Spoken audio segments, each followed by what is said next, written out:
Hi dear students. In the last session we have discussed about the topic iridoneria granulosa up to the division of the body In this session we discuss about further more detail about the iridoneria granulosa.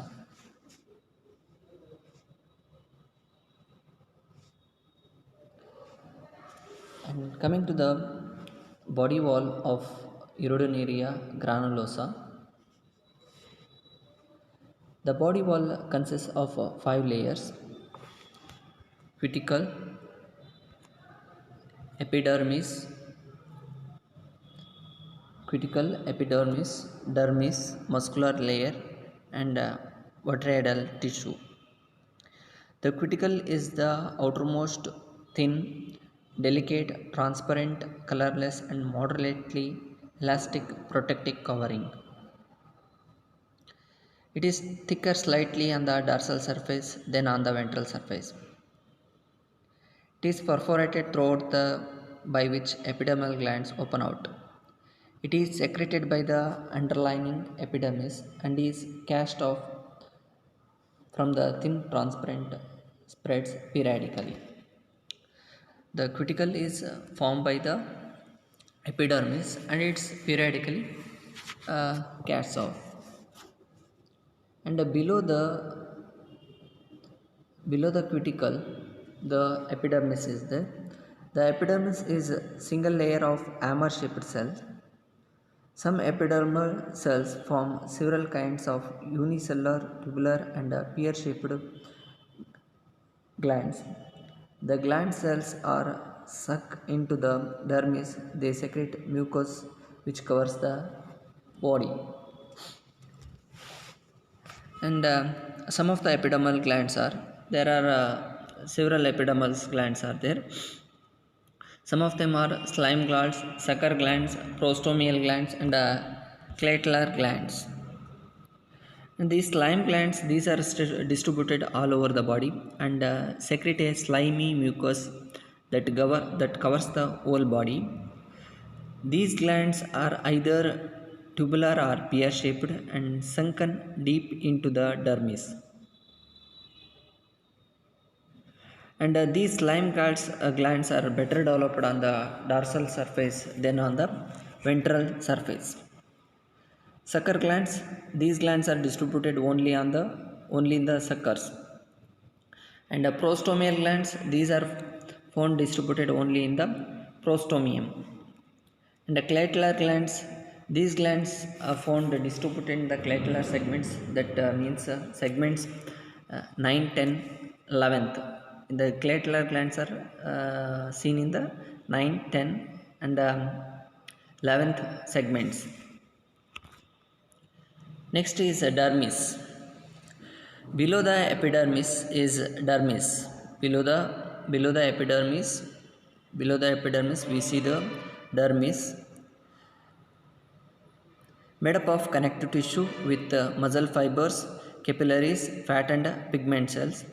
The glands lie in the dermis but open on the surface.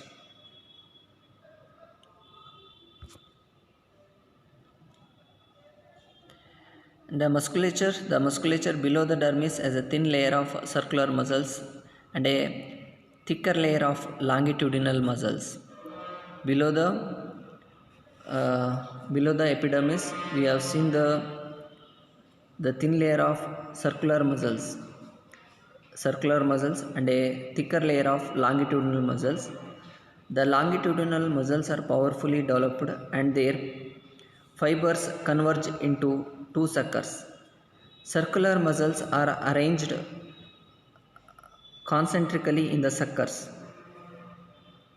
Between the circular and longitudinal muscles, leads have an additional double layer of oblique muscles directed spirally around the body like a coil.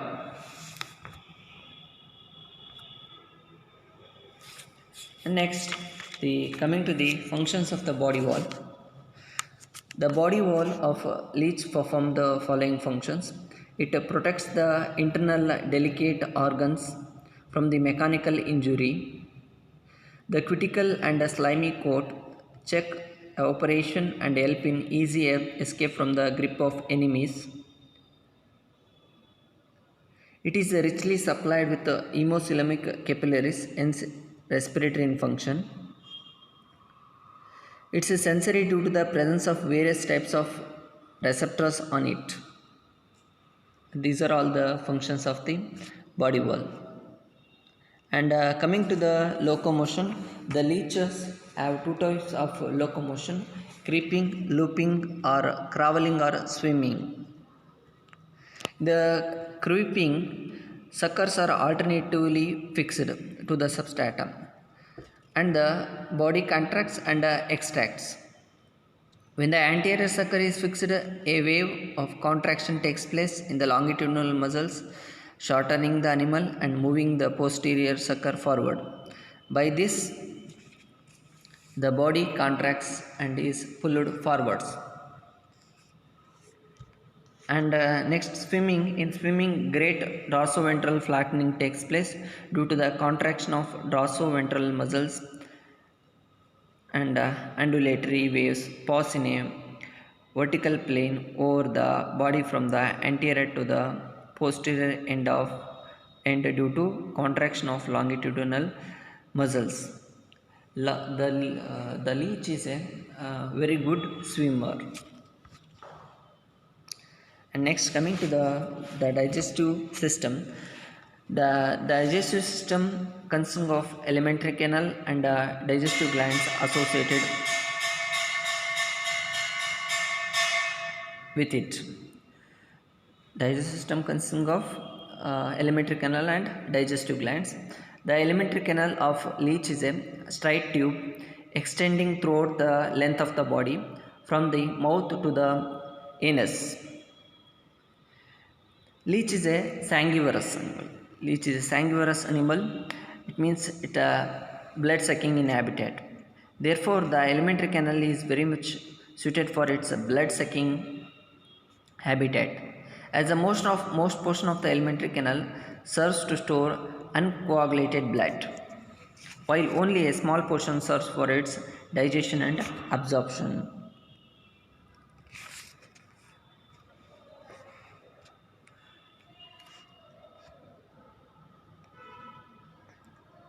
It's the digestive system of the leech. The alimentary canal consists of the following parts: stomodium and a mesenteron and a proctodium. Stomodium. The stomodium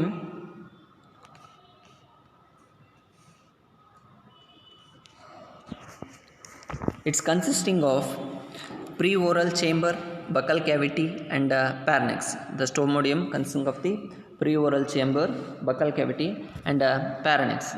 The preoral chamber, it's a cup-shaped. It's a preoral chamber. It's a cup-shaped depression on the ventral side of the anterior sucker, at the base of the preoral chamber.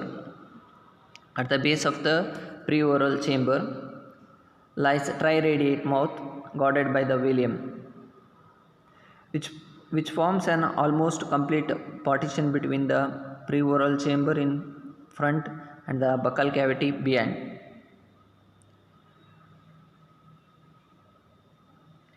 The prostomium and the first four segments of the body form roof of the preoral chamber, while the circular rim of the sucker forms its outer boundary. Next, buccal cavity. The triradiate mouth leads into very short chamber, the buccal cavity. In the mucous membrane of buccal cavity are embedded three crescentic jaws. One mid-dorsal and the other two are ventrolateral in position. And each jaw consisting of many number of teeth. The medium jaws bears 102 to 128 teeth, while the lateral jaw bears 85 to 115 teeth each. On both sides of a jaw are a small button-shaped salivary papillae is there. The jaws are moved in such a way that they make a Y-shaped wound on the body of its victim.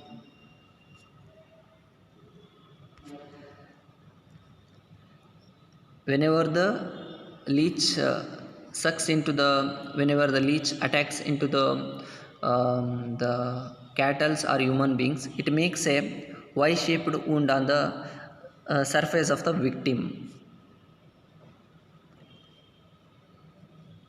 And next is pharynx. The buccal cavity leads into thick-walled muscular pharynx, which is an oval sac running from the fifth to eighth segment. The lumen of the pharynx varies in outline in different regions. The muscles of the pharynx are circular and radial, which join the pharyngeal wall to the body wall.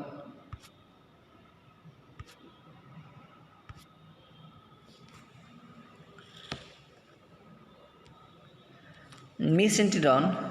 The mesenteron consists of the esophagus, crop, stomach, and intestine. Esophagus, it's a narrow, short tube through which pharynx leads into the crop. Esophagus.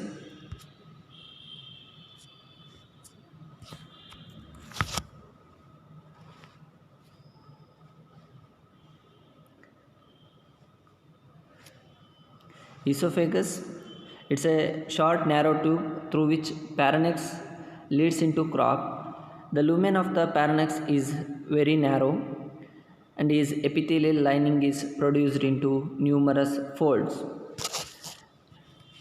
And next, coming to the crop is the largest region of the alimentary canal, extending from the ninth to the 18th segment. It has a 10 thin-walled chambers, one in each segment. They are connected with one another by more or less circular apertures surrounded by the sphincters. In the diagram, we can see the crop images.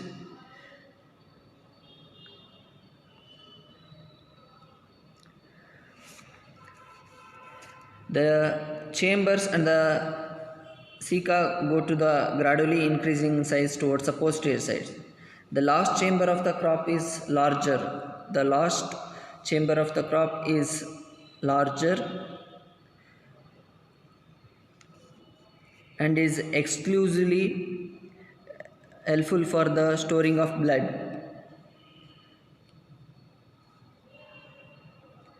One cropful of blood lasts for the several months and it's digested slowly.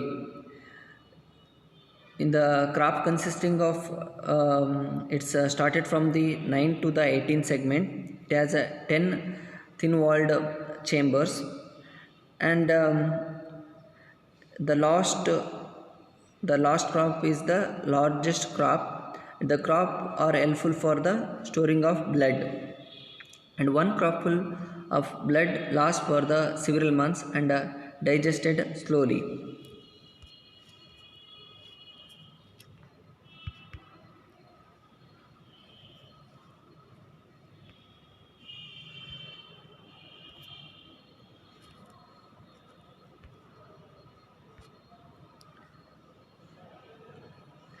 Next, stomach.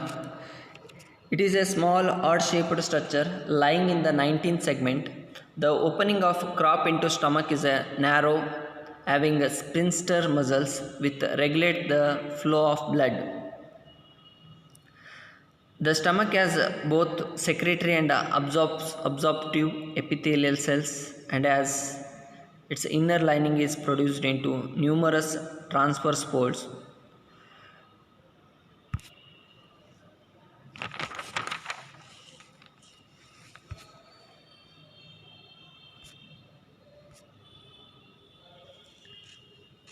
The intestine, the stomach leads into intestine, which is not clearly differentiated externally from the stomach.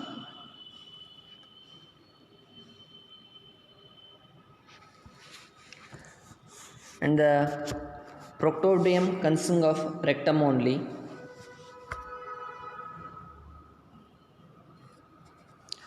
Next, digestive glands.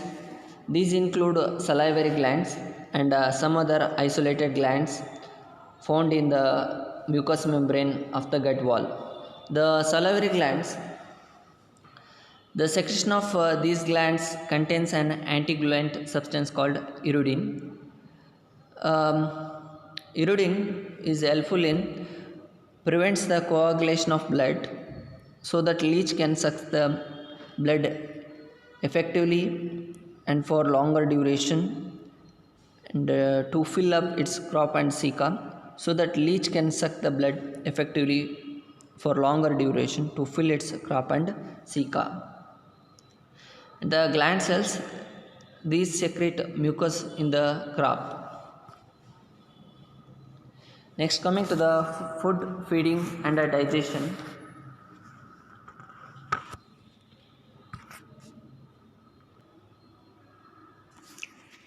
Since a leech is a sanguivorous habitat, hence it feeds on blood of cattle visiting the water sources where it lives. In feeding, the leech applies its oral suckers to the skin of its victim. The jaws move towards and away from each other. They painlessly puncture the skin. Now, with a pump-like action of Parnax, sucks the large quantities of blood to fill the crop. The secretion of iridine prevents the coagulation of blood in the crop. And the process of digestion is very slow. A crop full of blood taken and is used by the leech is 10 to 14 months for complete digestion. Whatever it absorbed blood, it's the time for digestion, complete digestion of blood is about 10 to 14 months for complete digestion. Next, coming to the absorption and digestion. The absorption of digested food takes place in intestine and stomach. The undigested food, if any, is stored temporarily in the rectum, and digestion occurs through the anus. Respiratory system. The respiratory system in leech, they have no special organs. No special organs in leech. In addition to its primary role of a protecting covering, the skin also serve a respiratory function. And the excretory system. The excretory system consisting of segmentally arranged 17 pair of nephridia lying in the segments from 6 to 20 second.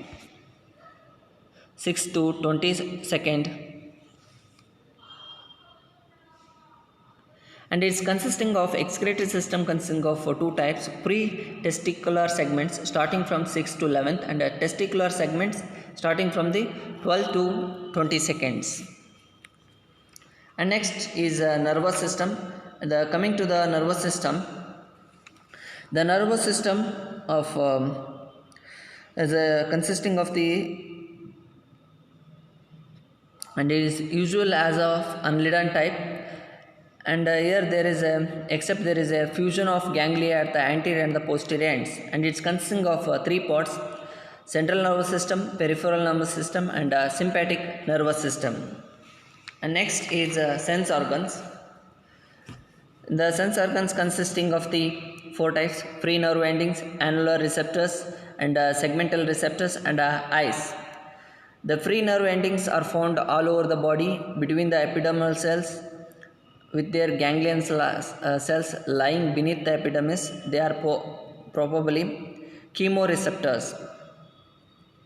And next one is annular receptors. They are arranged in a line across the middle of each annuli of a segment. Each annulus of the body bears 36 very minute annular receptors, 18 on the dorsal side and 18 on the ventral side. Each receptor projects as a small papilla and consisting of many flat overlapping cells which receives nerve fibers from the lateral branches. Next one is segmental receptors. These are a small whitish patches elevated on the papillae on the first annulus of every body segment. And next one is eyes. There are 5 pair of eyes lying in a semicircle of black spots on the dorsal surface of the anterior sucker. 1 pair in first annulus of each of the first 5 segments. Each eye is a cylindrical cup-like shape with its long axis perpendicular to the body surface.